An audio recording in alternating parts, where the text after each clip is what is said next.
Tuhan bersamamu.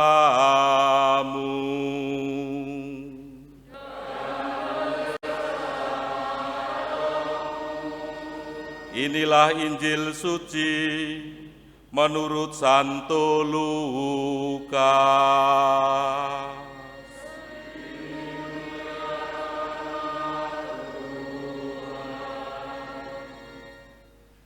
Sekali peristiwa, datanglah beberapa orang Saduki yang tidak mengakui adanya kebangkitan.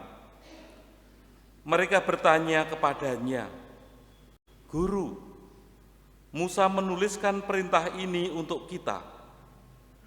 Jika seorang yang mempunyai saudara laki-laki mati, sedang istrinya masih ada, tetapi ia tidak meninggalkan anak, saudaranya harus kawin dengan istrinya itu dan membangkitkan keturunan bagi saudaranya itu. Adalah 7 orang bersaudara. Yang pertama kawin dengan seorang perempuan, lalu mati dengan tidak meninggalkan anak. Lalu perempuan itu dikawini oleh yang kedua dan oleh yang ketiga, dan demikianlah berturut-turut oleh ke-7 saudara itu. Mereka semuanya mati dengan tidak meninggalkan anak. Akhirnya perempuan itu pun mati. Bagaimana sekarang dengan perempuan itu? Siapakah di antara orang-orang itu yang menjadi suaminya pada hari kebangkitan? Sebab ke-7-nya telah beristrikan dia." Jawab Yesus kepada mereka, "Orang-orang dunia ini kawin dan dikawinkan, tetapi orang yang dianggap layak mendapat bagian dalam dunia yang lain itu dan dalam kebangkitan dari antara orang mati tidak kawin dan tidak dikawinkan. Sebab mereka tidak dapat mati lagi. Mereka seperti malaikat-malaikat dan menjadi anak-anak Allah karena mereka telah dibangkitkan." Tentang bangkitnya orang mati, Musa telah memberitahukannya dalam nas tentang Semak Duri, di mana Tuhan disebut Allah Abraham, Allah Ishak, dan Allah Yakub. Ia bukan Allah orang mati, melainkan Allah orang hidup. Sebab di hadapan Dia semua orang hidup. Demikianlah sabda Tuhan.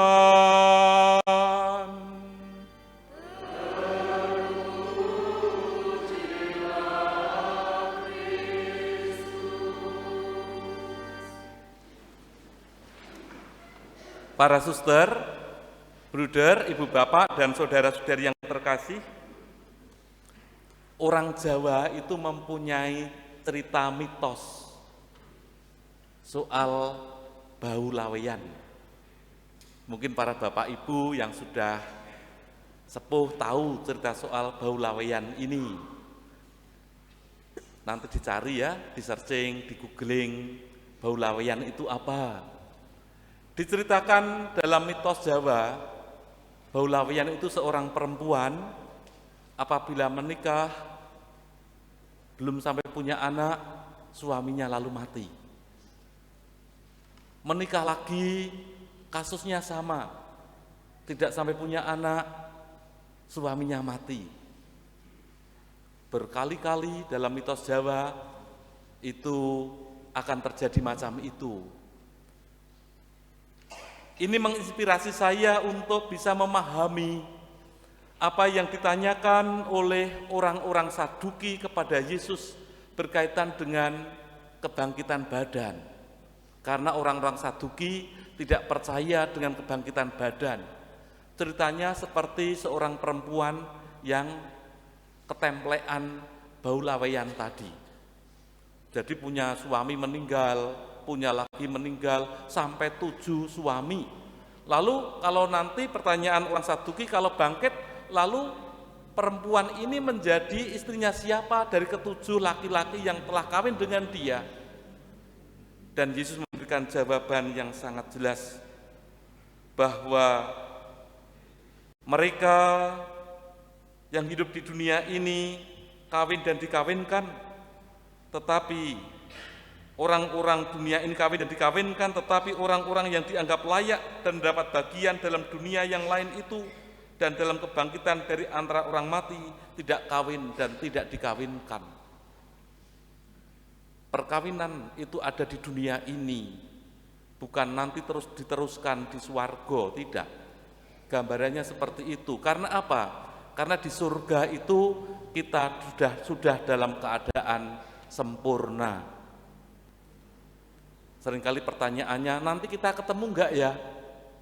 Ya ngalami dulu. Kalau pengen ngalami nanti di surga itu kita ketemu atau tidak? Ya kita ngalami dulu. Mau enggak ngalami? Mau enggak? Ya harus ngalami mlebu swarga, ngalami masuk surga. Baru kita nanti ketemu dengan sanak saudara kita. Kalau saya yakin kita mengalami, berjumpa dalam keabadian. Demikian juga dalam bacaan pertama yang diambil dari kitab kedua Makabe, menggambarkan akan iman kebangkitan itu.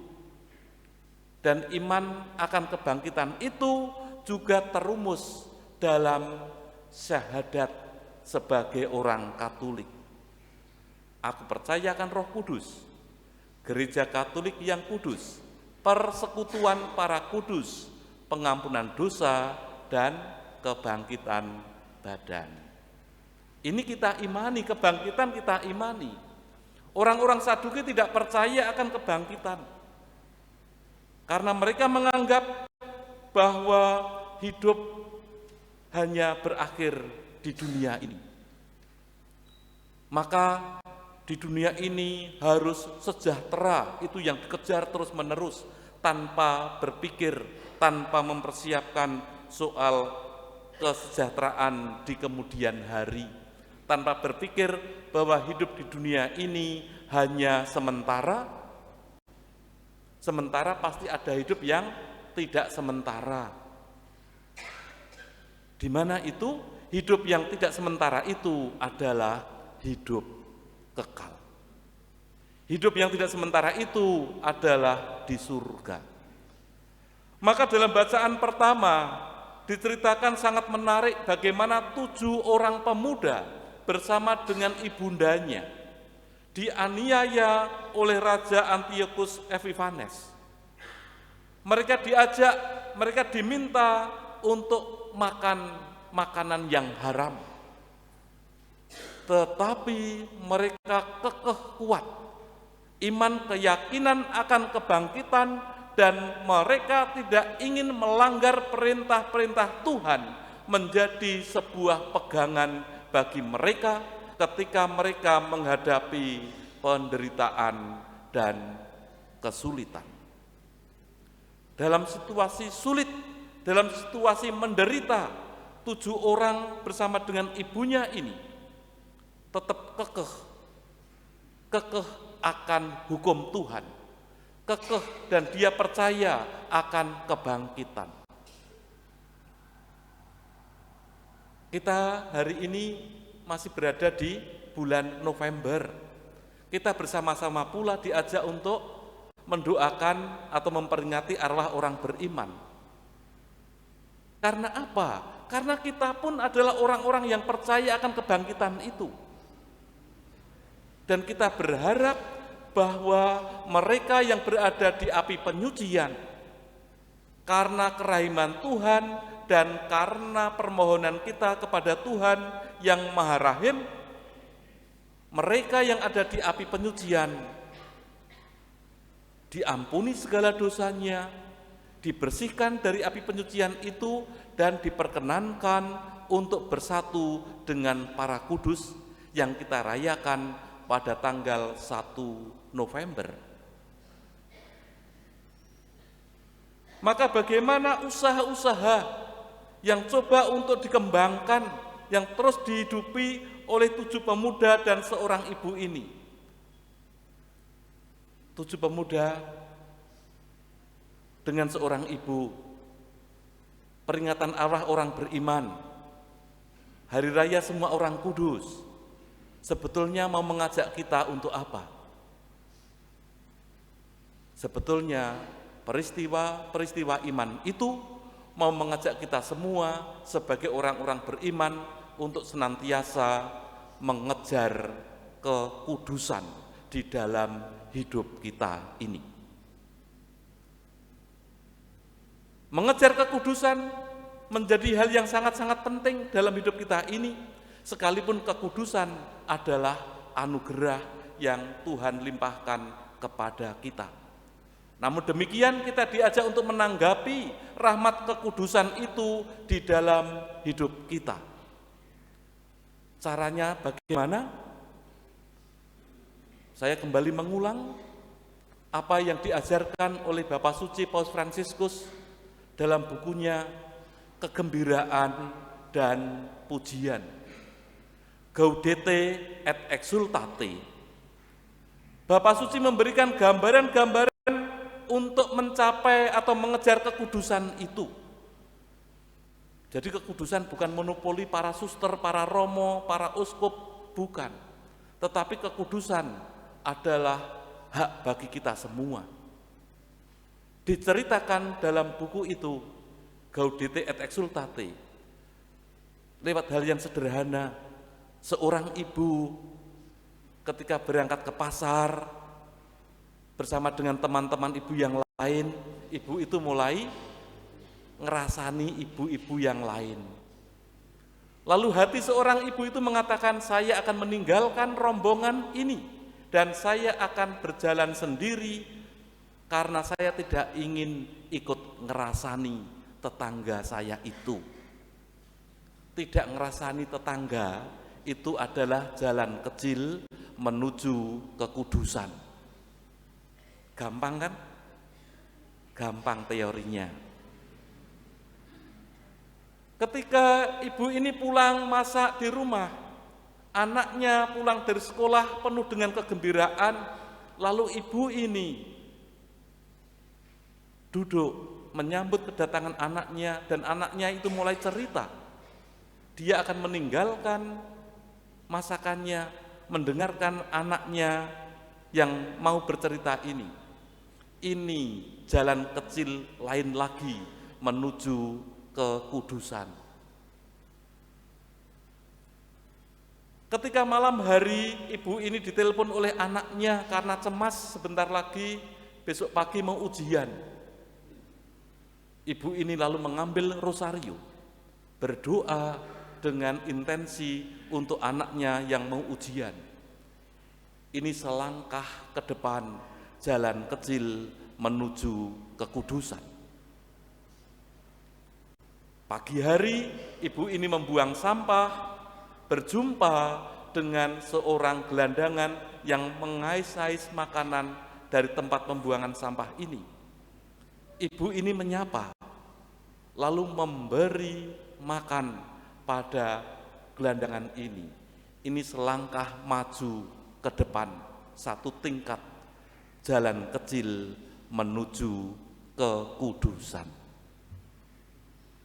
Mohon maaf bapak-bapak prodiakon dan bapak-bapak yang lain tidak disebut dalam tulisan Bapak Suci itu.